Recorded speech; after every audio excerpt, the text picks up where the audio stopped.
why a classic is a classic. The large majority of our fellow citizens care as much about literature as they care about aeroplanes or the program of the legislature. They do not ignore it, they are not quite indifferent to it, but their interest in it is faint and perfunctory, or, if their interest happens to be violent, it is spasmodic. Ask the 200,000 persons whose enthusiasm made the vogue of a popular novel 10 years ago what they think of that novel now, and you will gather that they have utterly forgotten it, and that they would probably no more dream of reading it again than of reading Bishop Stubbs' Select Charters. Probably if they did read it again, they would not enjoy it. Not because the said novel is a whit worse now than it was 10 years ago, not because their taste has improved, but because they've not had sufficient practice to be able to rely on their taste as a means of permanent pleasure. They simply don't know from one day to the next what will please them. In the face of this, one may ask, why does the great and universal fame of classical authors continue? The answer is that the fame of classical authors is entirely independent of the majority. Do you suppose that if the fame of Shakespeare depended on the man in the street, it would survive a fortnight? The fame of classical authors is originally made, and is maintained, by a passionate few. Even when a first-class author has enjoyed immense success during his lifetime, the majority have never appreciated him so sincerely as they have appreciated second-rate men. He has always been reinforced by the ardour of the passionate few, and in the case of an author who has emerged into glory after his death, the happy sequel has been due solely to the obstinate perseverance of the few. They could not leave him alone. They would not. They kept on savouring him, and talking about him, and buying him, and they generally behaved with such eager zeal, and they were so authoritative and sure of themselves that, at last, the majority grew accustomed to the sound of his name, and placidly agreed to the proposition that he was a genius. The majority really did not care very much either way. And it is by the passionate few that the renown of genius is kept alive from one generation to another. These few are always at work. They are always rediscovering genius. Their curiosity and enthusiasm are exhaustless, so there is little chance of genius being ignored, and, moreover, they are always working either for or against the verdicts of the majority. The majority can make a reputation, but it is too careless to maintain it. If by accident the passionate few agree with the majority in a particular instance, they will frequently remind the majority that such and such a reputation has been made, and the majority will idly concur, "Ah yes, by the way, we must not forget that such and such a reputation exists." Without that persistent memory jogging, the reputation would quickly fall into the oblivion which is death. The passionate few only have their way by reason of the fact that they are genuinely interested in literature, that literature matters to them. They conquer by their obstinacy alone, by their eternal repetition of the same statements. Do you suppose they could prove to the man in the street that Shakespeare was a great artist? The said man would not even understand the terms they employed, but when he is told 10,000 times, and generation after generation, that Shakespeare was a great artist, the said man believes, not by reason, but by faith.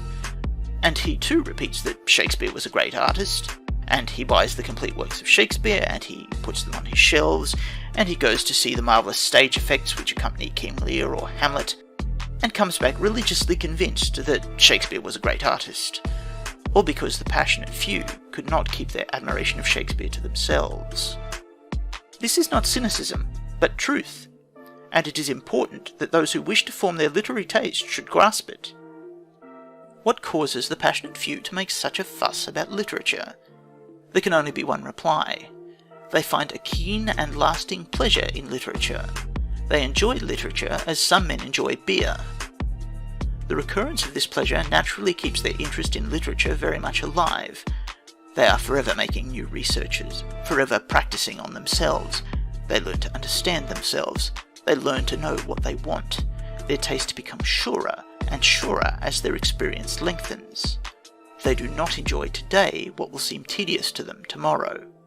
When they find a book tedious, no amount of popular clatter will persuade them that it is pleasurable, and when they find it pleasurable, no chill silence of the street crowds will affect their conviction that the book is good and permanent. They have faith in themselves. What are the qualities in a book which give keen and lasting pleasure to the passionate few? This is a question so difficult that it has never yet been completely answered. You may talk lightly about truth, insight, knowledge, wisdom, humour, and beauty, but these comfortable words do not really carry you very far, for each of them has to be defined, especially the first and last. It's all very well for Keats in his airy manner to assert that beauty is truth, truth beauty, and that is all he knows or needs to know. I, for one, need to know a lot more, and I never shall know. Nobody, not even Hazlitt nor St. Beau, has finally explained why he thought a book beautiful. I take the first lines that come to hand. The woods of Arcady are dead, and over is their antique joy. And I say that those lines are beautiful because they give me pleasure. But why? No answer. I only know that the passionate few will, broadly, agree with me in deriving this mysterious pleasure from those lines. I am only convinced that the liveliness of our pleasure in those and many other lines by the same author will ultimately cause the majority to believe, by faith, that W.B. Yeats is a genius. The one reassuring aspect of the literary affair is that the passionate few are passionate about the same things. A continuance of interest does, in actual practice, lead ultimately to the same judgments. There is only the difference in width of interest. Some of the passionate few lack catholicity, or rather, the whole of their interest is confined to one narrow channel. They have none left over. These men help specially to vitalise the reputations of the narrower geniuses, such as Crashaw, but their active predilections never contradict the general verdict of the passionate few. Rather, they reinforce it. A classic is a work which gives pleasure to the minority which is intensely and permanently interested in literature. It lives on because the minority, eager to renew the sensation of pleasure, is eternally curious, and is therefore engaged in an eternal process of rediscovery. A classic does not survive for any ethical reason.